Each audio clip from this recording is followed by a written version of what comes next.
الحمد لله رب العالمين والصلاة والسلام على رسوله الكريم وعلى آله وصحبه أجمعين وعلى من تبعهم بإحسان إلى يوم الدين أما بعد கணித்துக்குரிய அல்லாஹ் நடிகார்களே, நம் தொடர்ச்சியாக நம்முடைய பிள்ளைகளிடம் கெட்ட பழக்கமோ அல்லது அவர்கள் வழி தவறக்கூடிய காரணங்கள் என்ன என்ற விஷயங்களை நாம் பார்த்து கொண்டு வந்தோம். நேற்று நாம் கிட்டத்தட்ட 3 விஷயங்களை பார்த்தோம். முதல் விஷயம், பெற்றோர்கள் அவர்கள் மார்க்க விஷயங்களை கற்றுக் கொடுப்பதில் அலட்சியப்படுத்துகின்றார்கள் அல்லது அவர்களுக்கே தெரியவில்லை, அதனால் அவர்களுக்கு கற்றுக் கொடுப்பதில் சிரமம் ஏற்படுகின்றது. குறிப்பாக இபாதத், வணக்க வழிபாடு, தொழுகை, மற்ற விஷயங்கள். அதே போல ஹராம் மற்றும் ஹலாலுடைய விஷயங்களை அங்கு நினைவுபடுத்துவது கிடையாது. இரண்டாவது நாம் பார்த்தோம், பெற்றோர்களே முன்மாதிரியாக இல்லாதனால, அவர்கள் ஐடியலாக இல்லாதனால குழந்தைகளும் அதே போலதான் ஆகுது.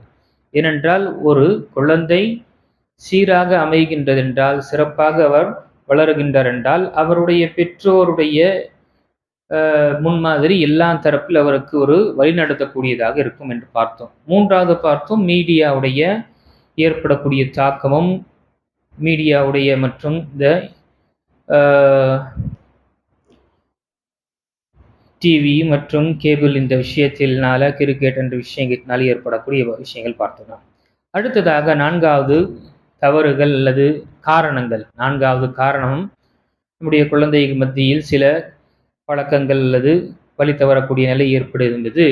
கெட்ட தோழமை, ஃப்ரெண்ட்ஷிப்பு. அவருடைய ஃப்ரெண்ட்ஷிப்பு சரியாக இல்லை. ஒரு பெற்றோர் என்ற அடிப்படையில் நாம் தாயாக இருக்கட்டும், தந்தையாக இருக்கட்டும், நம்முடைய குழந்தைகள் யாருடன் உட்காருகின்றார்கள், பேசுகின்றார்கள், பழகுகின்றார்கள் என்று நாம் பார்க்கிறோம். அதை நாம் விட்டுவிட்டோம், அதில் நாம் அலட்சியப்படுத்தினோம் என்றால், அந்த குழந்தைகள் தான் எந்த சர்க்கிள் அதை வளருகின்றதோ அதை தான் எடுத்துக்கொள்ளும்.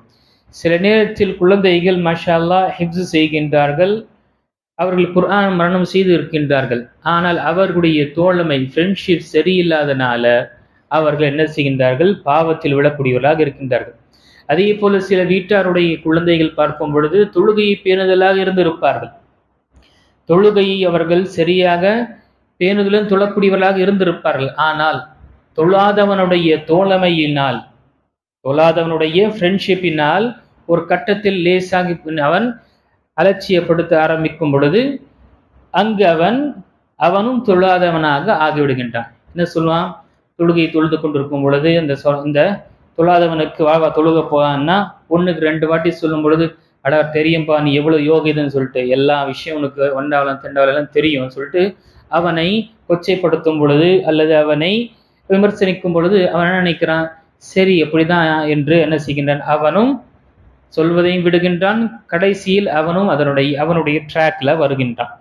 ஏனென்றால் சுப்ஹானல்லாஹ், அதனால்தான் அல்லாஹ்வுடைய தூதர் ஸல்லல்லாஹு அலைஹி வஸல்லம் சரி, சஹாபாக்களும் சரி, குறிப்பாக குர்ஆனில் நமக்கு தோழமையுடைய விஷயத்தில் மிகவும் வலியுறுத்தி சொல்லப்பட்டது.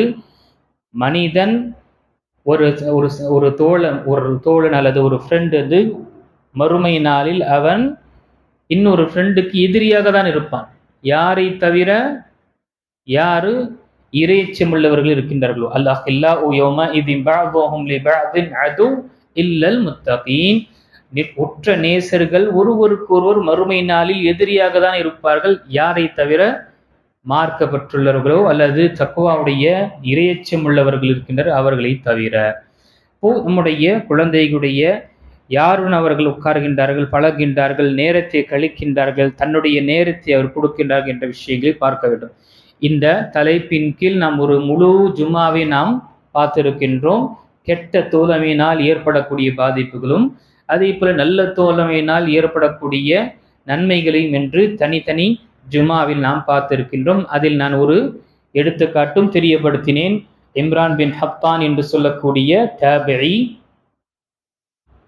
அம்மை ஆயிஷா ரலியல்லாஹு உட்கார்ந்து படித்தவர், அதே மாதிரி நிறைய சஹாபாக்களிடம் ஹதீஸை மனனம் செய்தவர், அறிவிக்கக்கூடியவர்.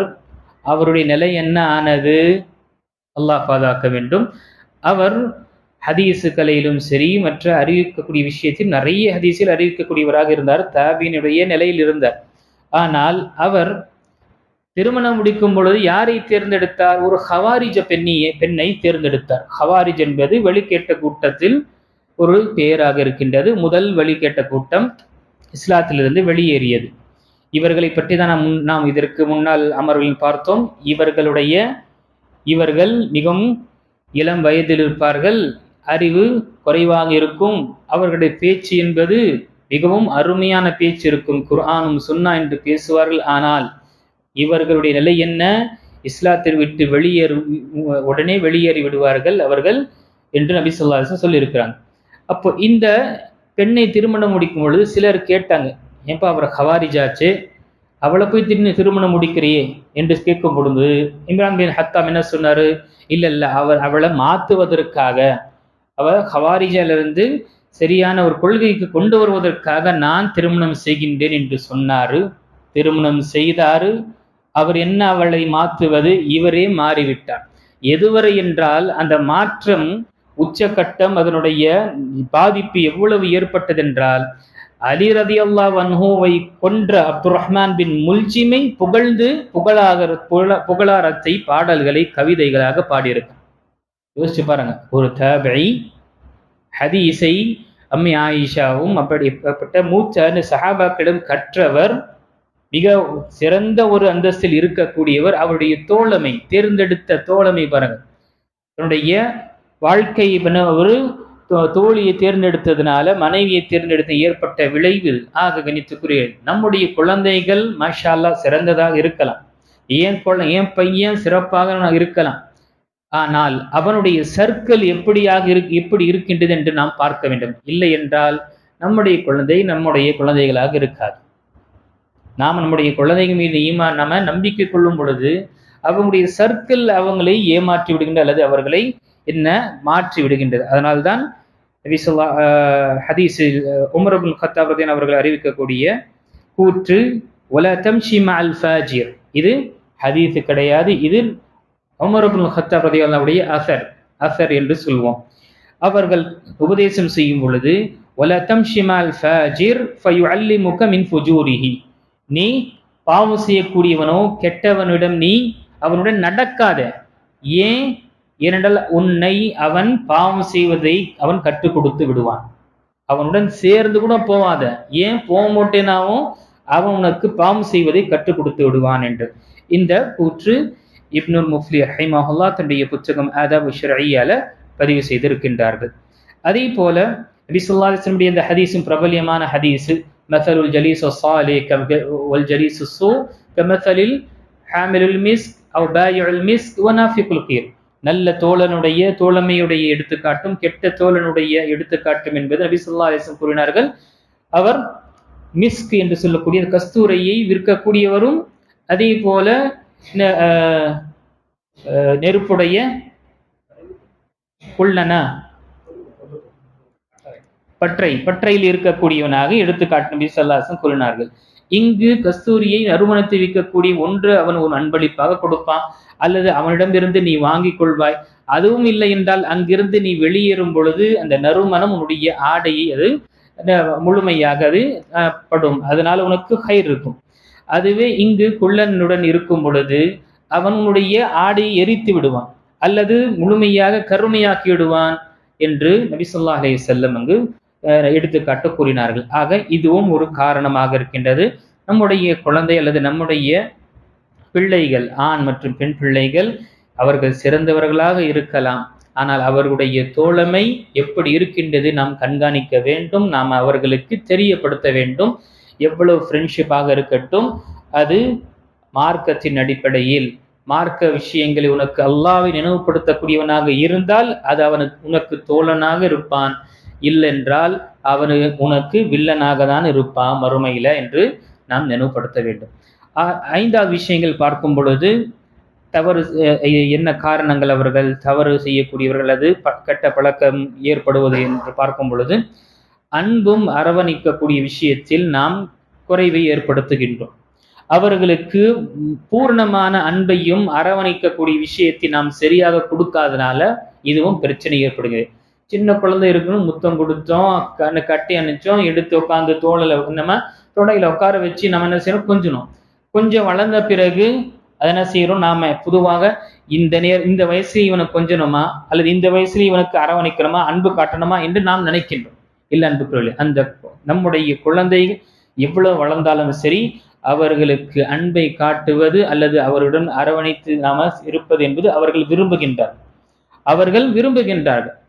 அது அந்த விஷயத்தை நாம் என்ன செய்ய வேண்டும், அதை நாம் பேண வேண்டும். சிறு குழந்தைகளை நாம் பார்த்தோம். ஆனால் பெரியான பிறகு விட்டு விட்டும் அல்லது எப்பொழுதுமே அவனை ஒரு எதிரியாகவே வீட்டில் ரெண்டு ஆட்சி நடப்பது போல, இவன் ஒன்று சொன்னா பையன் ஒன்று செய்யும், பையன் ஒன்று சொன்னா தகப்ப ஒன்று செய்யும், இப்படி என்று இருக்கும்பொழுது பொதுவாக பருவ வயது அடைந்து விட்டாலே மகன் தந்தைக்கு எதிராக என்ன ஆகும், ஒரு போர் தான். வீட்டில் ரெண்டு ஆட்சி நடக்கக்கூடிய நிலை ஏற்படும். பகைவனாக தான் யோசிப்பான். ஆக இந்த விஷயத்தில் நாம் நினைப்போம். சில நேரத்தில் பையன் மஷ்வரா கொடுப்பான், உபதேசம், சில ஆலோசனை கொடுப்பான் வீட்டுடைய விஷயங்கள்ல. அந்த நேரத்தில் என்ன செய்யும் தகப்பன், டேய் நீ தகப்பனா நான் தகப்பனா, நீ சும்மா இரு, நீ சின்னவன் என்று என்ன செய்யணும், அங்க அவனை மட்டம் தட்டி வைக்கிறதுனால என்ன ஆகின்றது, ஓ என்னுடைய பேச்சுக்கு இங்கு இடம் இல்லை, எனக்கு மதிப்பு இல்லை, சரி போலாம், எனக்கு என்று ஒரு சர்க்கிள் இருக்கு, எனக்கு என்று ஒரு குரூப் இருக்கு, அங்கு என்னுடைய பேச்சுக்கு, ஏன்னா அங்கு எனக்கு கண்ணியப்படுத்துறாங்க, எனக்கு எங்க கண்ணியமே இல்லையே என்று அந்த அது ஆணாக இருக்கட்டும் பெண்ணாக இருக்கட்டும் அவர்களுடைய வாழ்க்கையில் இந்த சிந்தனை ஏற்படுகின்ற அன்புக்குரியவர்களே. நான் சொல்வது இது நடக்கக்கூடிய யதார்த்தமான விஷயம். நம்முடைய குழந்தைகளுடைய விஷயம். அவர்கள் ஒரு கட்டத்தில் வளர்ந்த பிறகு அவர்களும் என்னுடைய பேச்சும் ஏற்றுக்கொள்ள வேண்டும், என்னுடைய பேச்சையும் கேட்க வேண்டும் என்று விரும்பக்கூடியவர்களாக இருக்கின்றார்கள். அதே போல பெண் குழந்தை இருக்கும் பொழுது பருவ வயது அடைந்த பிறகு, சிறு குழந்தை வரை அல்லது பருவ வயது அடைவதற்கு முன்னால் வரை எதுவுமே அவங்களுக்கு சொல்வது கிடையாது. அரவணைச்சியும் அன்பாக செல்லமாக. பருவ வயது அடைந்த பிறகே அவளுக்கு மார்க்க சட்டங்களை அங்கு திணிக்கக்கூடிய நிலை ஏற்படுகின்றது. தொழு என்று அவங்களை நிர்பந்தித்து அவங்களை அடித்து செய்யக்கூடிய நிலை ஏற்படுகின்றது. ஹிஜாபை பேணு என்று நிர்பந்தித்து அவங்களை அடிக்கக்கூடிய நிலை ஏற்படுகின்றது. அல்லது அதற்கு திட்டுவதோ அல்லது அவர்களை இயேசுவக்கூடிய விஷயம் ஏற்படுது. சிறு வயதிலேயே அவர்களுக்கு கற்றுக் கொடுக்காதல்னால, ஏன் இந்த வயசுல இதற்கு மேல கூட அவன் தொழுவலையும் அல்லது அவள் ஹிஜாபை பேணலைன்னா எனக்கு 4 பேர் காரி துப்புவாங்க என்ற அந்த பயத்தினால என்ன செய்யறாங்க, இவங்க பருவ வயது அடைந்த பிறகு நிர்பந்திக்கக்கூடிய நிலை ஏற்படுறதுனால இவங்களுடைய உள்ளத்தில் கடுமையான குணம் ஏற்படும். ஏன்னா ஹார்மோன்ஸ் சேஞ்ச் ஆன உடனேயே அவர்களுக்கு ரியாக்ஷன் செய்யக்கூடிய நிலை கண்டிப்பாக அது ஏற்படும். அதுல நாம் என்ன செய்யறோம், நீனா நானா என்று இருக்கும் பொழுது அது பெரிய ஒரு பாதிப்பு ஏற்படும். அந்த சந்தர்ப்பத்தில் அவர்கள் எந்த ஒரு ரியாக்ஷனும் காட்ட மாட்டார்கள். ஆனால் அதே விஷயம் 1க்கு 4 தடவை ஆகும் பொழுது அது அனைத்துமே ஒரு இடத்தில் வைத்துக் கொண்டு என்ன செய்வார்கள், அது ரியாக்ஷன் ஒன்று ஏதாவது ஒரு மற்ற தொடர்புகளோ அல்லது வீட்டை விட்டு ஓடக்கூடியதோ அல்லது வேறு ஏதாவது ஒரு அசம்பாவிதம் நடக்கக்கூடிய நிலை ஏற்படும். இதுவும் நாம் நினைவு கொள்ள வேண்டும். அதனால்தான் நம்முடைய குழந்தைகளுக்கு நாம் என்ன செய்யணும், அவங்களை அன்பாகவும் அரவணைத்து நாம் செய்ய வேண்டும். நம்ம அதட்டி கொண்டு நாம் அவங்களை ஏசி கொண்டே இருக்கும் பொழுது யோசிச்சு பாருங்க, ஏசுனா அதட்டுனா மிருகமே நம்ம கூட வராது, விலங்கே ஓடும். பூனையை அதட்டுங்க, நாயை அதட்டுங்க, மற்ற விலங்குகளை அதட்டுனா அது விரண்டு தான் ஓடும், அது நம்மிடம் வராது. அதே போல் நம்முடைய குழந்தைகள், நம்முடைய வாரிசுகள் இந்த விஷயத்தை நாம் நினைக்கொள்ள வேண்டும். நபி ஸல்லல்லாஹு அலைஹி வஸல்லம் காலத்தில் அக்ரா பின் ஹாபிஸ் ரலியல்லாஹு அன்ஹு அவர்கள் உட்கார்ந்து கொண்டிருந்தார்கள். நபி ஸல்லல்லாஹு அலைஹி வஸல்லம் ஹசன் ரலியல்லாஹு அன்ஹு முத்தமிட்டார்கள். அவர்கள் பார்த்தவுடனேயே நபி ஸல்லல்லாஹு அலைஹி வஸல்லமே, எனக்கு 10 குழந்தைங்க இருக்கிறாங்க, எனக்கு 10 பிள்ளைங்க, ஆண் பிள்ளைங்க இருக்கிறாங்க, ஒருத்தனையும் நான் முத்தமிட்டது கிடையாது என்று அக்ரா பின் ஹாபிஸ் ரலியல்லாஹு அன்ஹு அவர்கள் சொன்னார்கள். அதற்கு நபி ஸல்லல்லாஹு அலைஹி வஸல்லம் அவர்களை பார்த்து ثم قال من لا يرحم لا يرحم, யார் கருணை செய்யவில்லையோ இரக்கம் காட்டவில்லையோ அவர்கள் மீது இரக்கம் காட்டப்படாது என்று நபி ஸல்லல்லாஹு அலைஹி வஸல்லம் கூறினார்கள். இந்த ஹதீஸ் புகாரில் வரக்கூடிய 5997வது ஹதீஸும் முஸ்லிமில் வரக்கூடிய 2318வது ஹதீஸ்ல இருக்கு. அப்போ இதுவும் நாம் சிறு குழந்தை மட்டுமல்ல, அவர்கள் வளர்ந்த பிறகும் கொஞ்சம் கண்ணியம், அவர்களுக்கு அரவணைப்பது, அவர்களுக்கு பக்குவமான விஷயத்தை தெரியப்படுத்துவது என்று நாம் செய்ய வேண்டும்.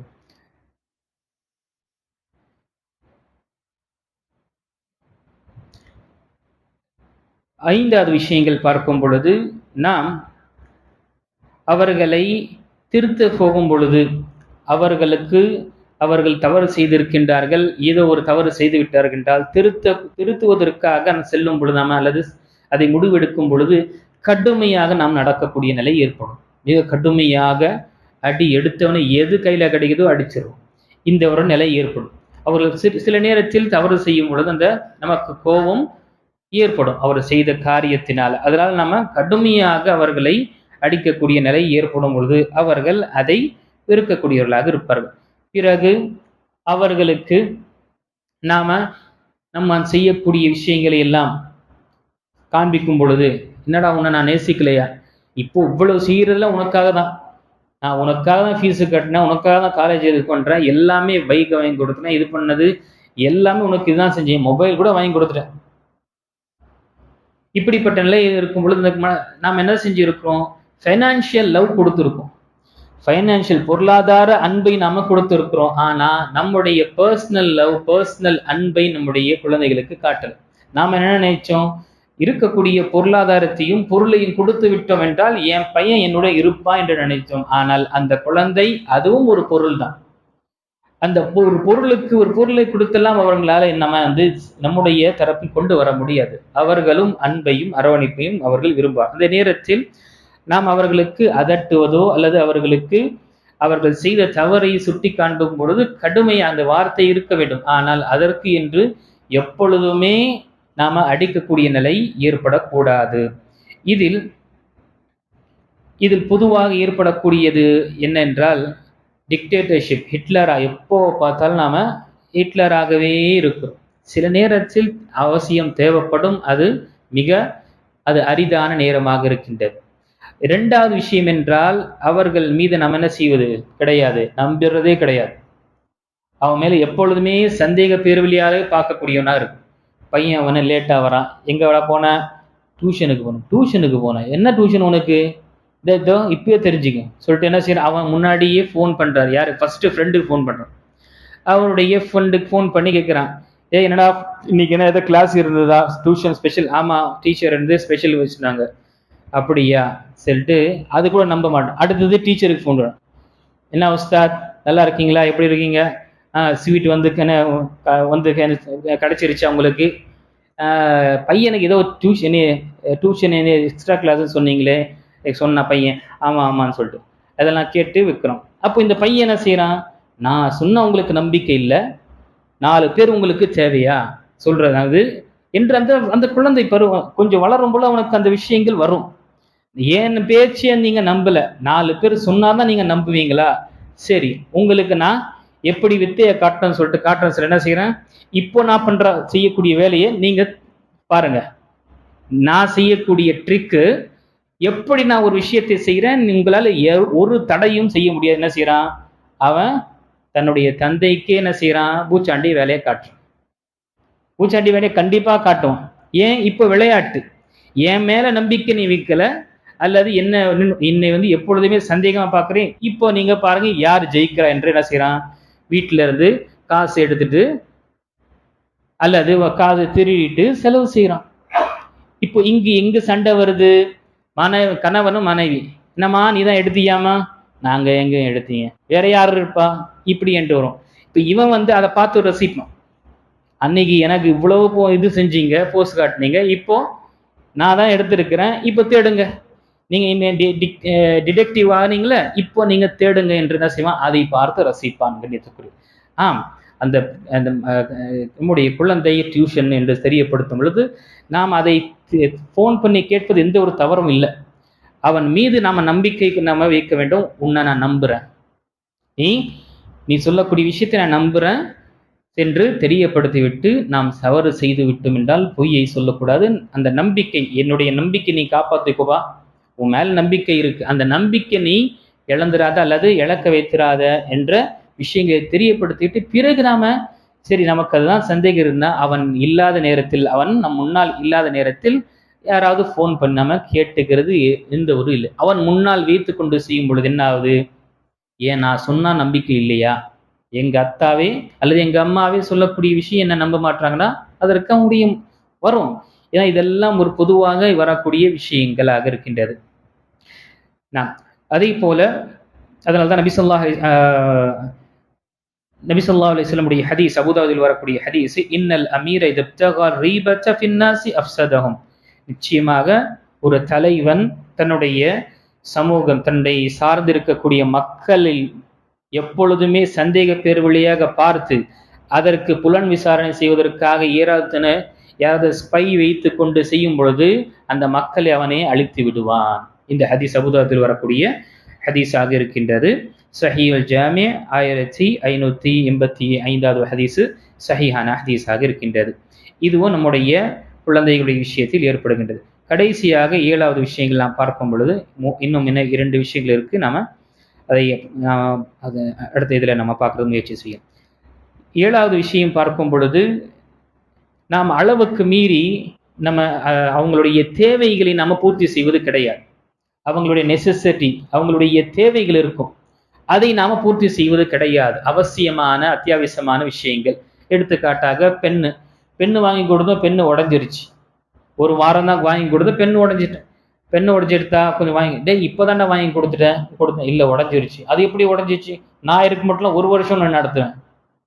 நாம் இருக்கொண்டு பேனா 1 வருஷம். ஆமாம், அந்த காலத்தில் ஹீரோ பென் இருக்கும், கேம்லின் பென் இருக்கும். நம்ம இங்கு உறிஞ்சி அதுலேயே 1 வருஷம் நடத்துவோம். திருப்பி அடுத்த எக்ஸாம் புது அகாடமிக் வந்தால் தான் நமக்கு புது பெண் மாதிரி கிடைக்கும். இப்படி இருக்கும் பொழுது என்ன செய்யறான்?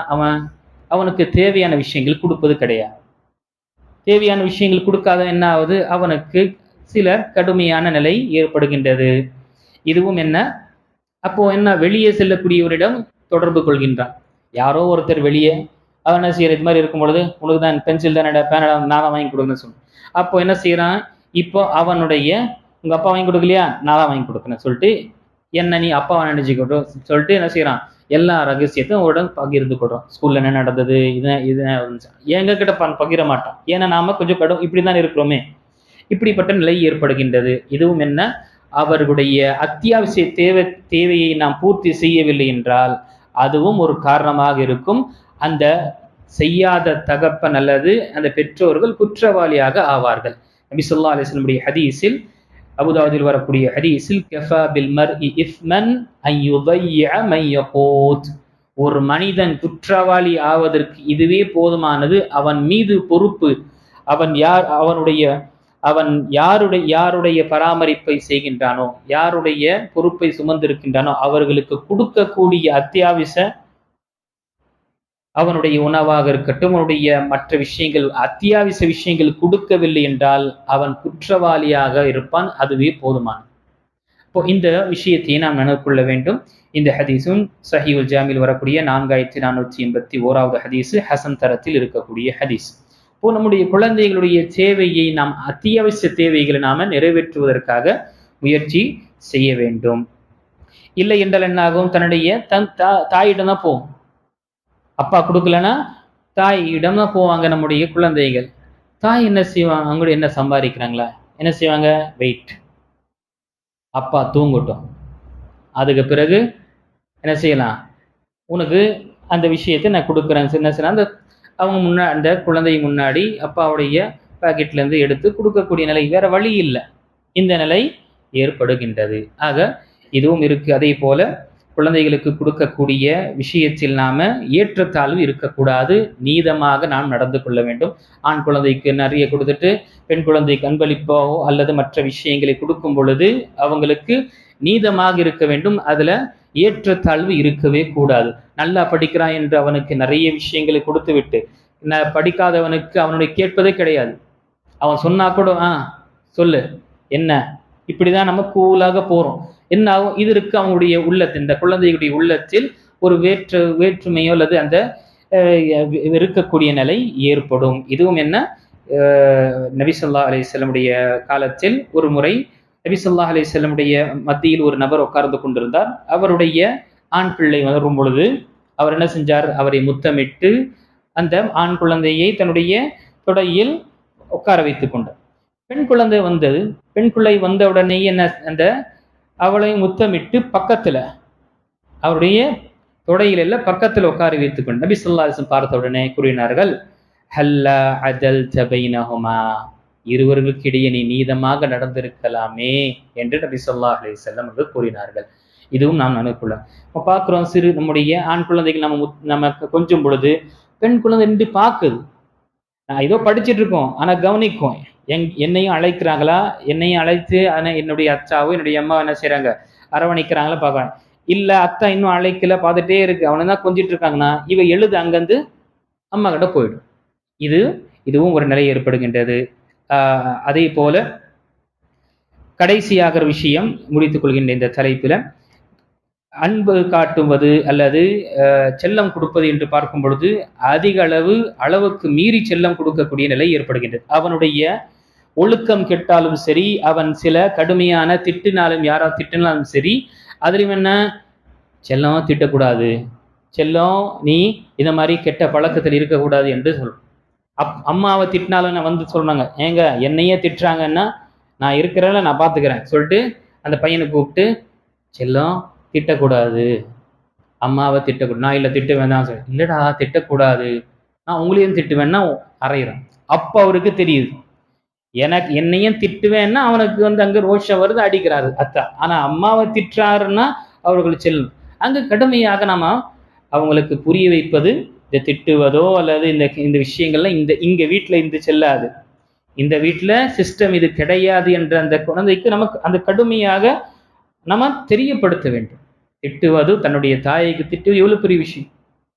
தாயை திட்டுவது பெரிய ஒரு விஷயம். இன்னைக்கு தாயை தானே நாளைக்கு உங்களையும் திட்டுவான். அதான் விட்டோன்னா அவன் நம்மையே என்ன செய்வான், கொஞ்சம் நாள் மிஞ்சுவான். இப்படிப்பட்ட நிலை இருக்கின்றது. இதுவும் நாம் செய்ய வேண்டும். கடைசியாக அப்துல்லா பின் உமர் ரலியல்லாஹு அவர்கள் சொல்லும் பொழுது அவர்கள் உபதேசம் சொல்லக்கூடியவர்களாக இருப்பார்கள். அத்திப் இப்னக், உன்னுடைய குழந்தைக்கு, உன்னுடைய மகனுக்கு நீ என்ன செய், அதபை கற்றுக்கொடு, ஒழுக்கத்தை கற்றுக்கொடு. فإنك مسؤول عن ولدك ماذا أدبت وماذا علمت. ஏனென்றால் நீ உன்னுடைய குழந்தையுடைய விஷயத்தில் கேள்வி கேட்கப்படுவாய், நீ என்ன அவனுக்கு அதபை கற்றுக் கொடுத்தாய், ஒழுக்கத்தை கற்றுக் கொடுத்தாய், நீ என்ன அவனுக்கு கல்வியை கொடுத்தா. அப்போ இங்க ரெண்டு விஷயம் தகப்பன். ஒன்று அதபு, ஒழுக்கம், என்னென்ன ஒழுக்கங்களை அவனுக்கு கற்றுக் கொடுத்தா, என்ன அதபுகளை நீ கற்றுக் கொடுத்தா. நீ அதே போல் இரண்டாவது என்ன கல்வியை நீ கொடுத்தா என்று கேட்கப்படும். அதே போல இன்னஹு மஸ்ஊலுன் அன் பிர்ரிக வ அன் தவாஇயதிக, அவனும் என்ன பொறுப்பாளியாக இருக்கின்ற, யார், உன்னுடைய மகனும் பொறுப்பாளியாக இருக்கின்ற. எந்த விஷயத்தில், எந்த அளவு உனக்கு கட்டுப்பட்டு வாழ்ந்தான், எந்த அளவுக்கு உன்னை கண்ணியப்படுத்தினான், உன்னுடைய பேச்சை கேட்டு அவன் நடந்தான் என்று அவனிடமும் கேட்கப்படும் என்று அப்துல்லா பின் உமர் ரலியல்லாஹு அவர்கள் அறிவிக்கக்கூடிய இந்த கூற்றாக இருக்கின்றது. ஆக கண்ணியத்துக்குரிய அல்லாஹ் அடியார்களே, நேரம் அதிகமாக எடுத்துக்கொள். அல்ஹம்துலில்லாஹ், இது சில காரணங்களாக இருந்தது. நம்முடைய குழந்தைகளுடைய வாழ்க்கையில் அல்லது அவங்களுக்கு சில வழிகேடு அல்லது சில தவறுகள் அல்லது சில கடுமையான வழி தவறக்கூடிய நிலை ஏற்படுவது என்பது இது காரணமாக இருக்கின்றது. இன்ஷா அல்லாஹ் அடுத்த அமர்வில் நாம் இதற்கு என்ன தீர்வு, வாலிபர்களுடைய இந்த விஷயங்களில் என்ன தீர்வு இருக்கின்றது என்ற விஷயங்கள் நாம இன்ஷா அல்லாஹ் அறியலாம். அல்லாஹ் தஆலா சொல்லக்கூடியவனுக்கு கேட்கக்கூடிய அனைவர்களுக்கும் நம்முடைய குழந்தைகளை பராமரிக்கக்கூடிய விஷயத்தில் மிக கவனமாக சிந்தித்து அதை ஒவ்வொரு விஷயத்திலும் நாம அவர்களுக்கு நல்ல ஒரு ஒழுக்கத்தையும் நல்ல ஒரு கல்வியையும் கற்றுத்தந்து நல்ல ஒரு மார்க்கப்பற்றுள்ளவர்களாக ஆக்கக்கூடியவர்களாக அல்லாஹ் நம்மை ஆக்கி அருள்வானாக. ஆமீன். வாஹிரு தஅவானா அல்ஹம்துலில்லாஹி ரப்பில் ஆலமீன்.